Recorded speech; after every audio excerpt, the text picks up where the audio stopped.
महाराष्ट्र के ठाणे जिले की पुलिस ने बुधवार को विशाल गावली और उसकी पत्नी साक्षी गावली को 13 वर्षीय लड़की के रेप और हत्या के आरोप में गिरफ्तार किया, जो 23 दिसंबर को कल्याण से लापता हो गई थी। मामले की जांच के लिए 6 टीमें गठित की गई थी। ठाणे पुलिस ने बुल्ढाणा पुलिस से संपर्क किया, जिसने गावली को एक सैलून से पकड़ा, जहां वह पहचाने जाने और पकड़े जाने से बचने के लिए अपना रूप बदलने की कोशिश कर रहा था।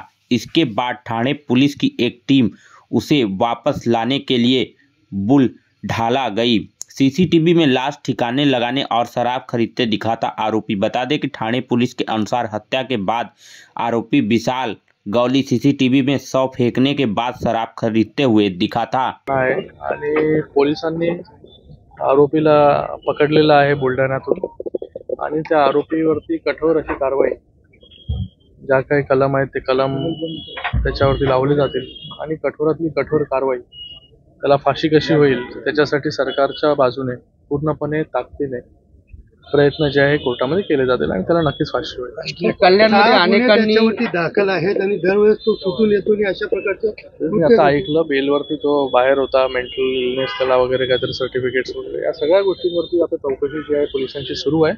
एवढंच मी सांगू शकतो की सरकारकडून पूर्ण प्रयत्न जे आहे त्या गुन्हेगाराला, अशा गुन्हेगाराला ज्याने असं कृत्य केलं त्याला फाशीची शिक्षा कशी होईल याच्यासाठी पूर्ण प्रयत्न जे आहेत आणि 100% फाशीची शिक्षा त्याला होईल।